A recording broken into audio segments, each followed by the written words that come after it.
Okay, നമുക്കിന്ന് entropy നോക്കാം.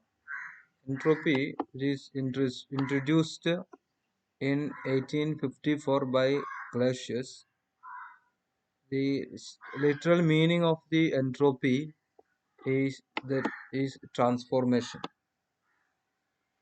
Entropy is a very important thermodynamical quantity, and it is a physical quantity which remains constant in adiabatic changes. Just like temperature in an isothermal, then we can go to the entropy and adiabatics. Consider a number of isotherms AB, number of isotherms A, AB, then CD, CD, then EF, EF. Okay. Now we have considered A, B, C, D, E, F isothermals at temperature AB in the temperature T1, CD in the temperature T2, EF in the temperature T3. Okay.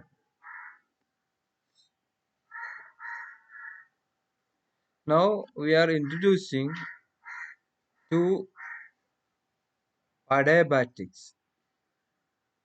Adiabatic lines L goes, you see that L, then M.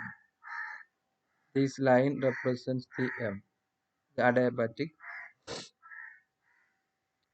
These two adiabatics LM intersects the isothermal AB, CD, and EF at this point, EF at this point, CD at this point, and AB at these points.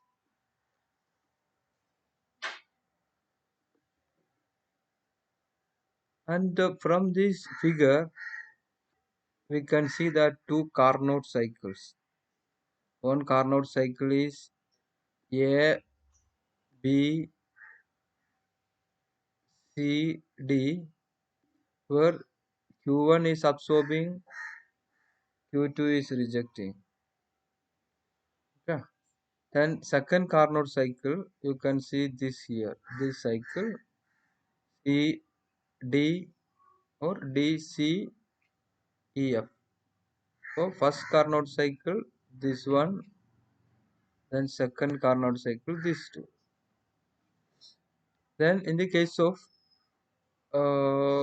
ABCD, you can see that the quantity Q1 is absorbed at temperature T1, then heat is and Q2 heat is rejected at temperature T2. Then from the Carnot theorem, we can write that Q1 by, we can go to the PDF. Okay, here it is. Q1 by T1 equal to Q2 by T2. And from the second Carnot cycle, DCEF, we can write Q2 by T2 equal to Q3 by T3. Okay. Therefore, we can write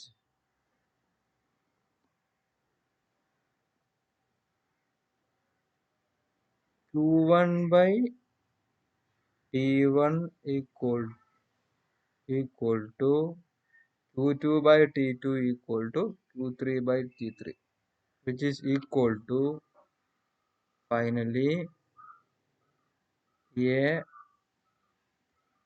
constant. A constant. Thus, in going from one adiabatic to the other, heat is either absorbed or liberated. The heat is absorbed Q1 or Q2, Q3 maybe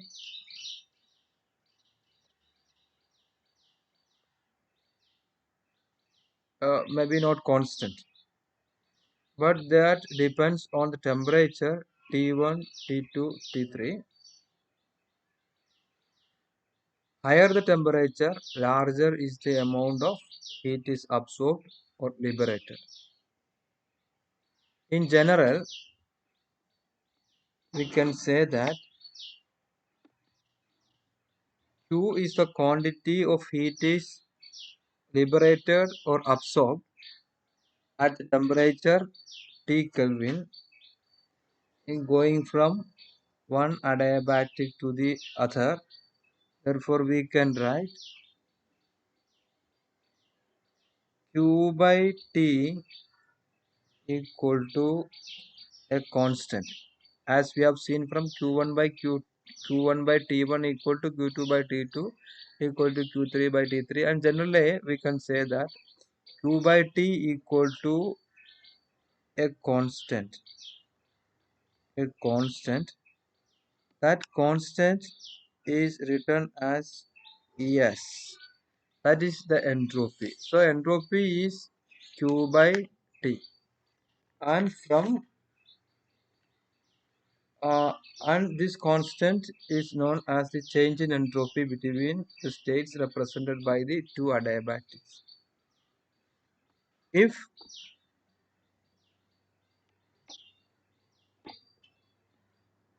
if S1 and S2 are the entropies for L and M, then S2 minus S1 equal to Q by T,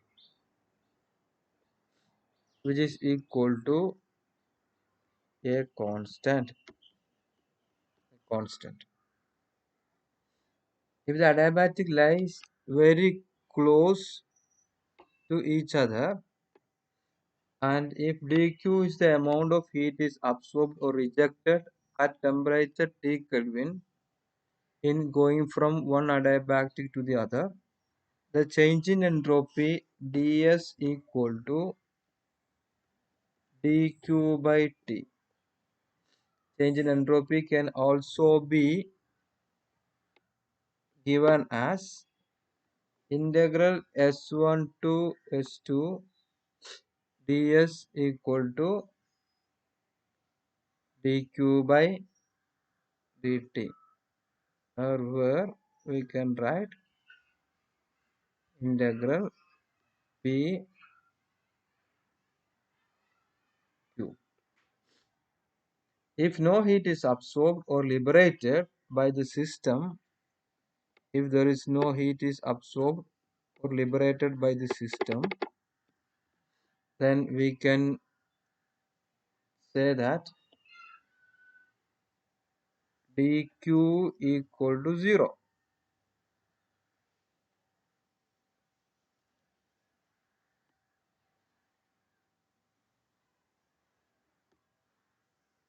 That is, we can say that dq equal to 0. Therefore, we already know that ds ds equal to dq by T. Then if dq equal to 0, then ds entropy equal to 0. So if there is no heat is absorbed or liberated in a system, then entropy is 0. There is no change in the system. Therefore, there is no change in entropy during a reversible adiabatic process, or the entropy remains constant during an adiabatic reversible process. So, adiabatic,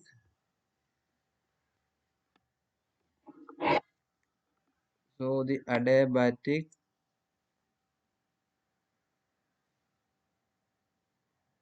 curves on PV diagram are called isentropic. So, the adiabatic curves on PV diagram are called isentropic. Isentropic means same entropy. Therefore, the entropy of a substance is that physical quantity which remains constant when the substance undergoes a reversible adiabatic process. The unit is already know that S is equal to dq by dt. Q is represent, the unit of Q is joules or joule per Kelvin. So the unit is joule per Kelvin. I hope you have understood it well.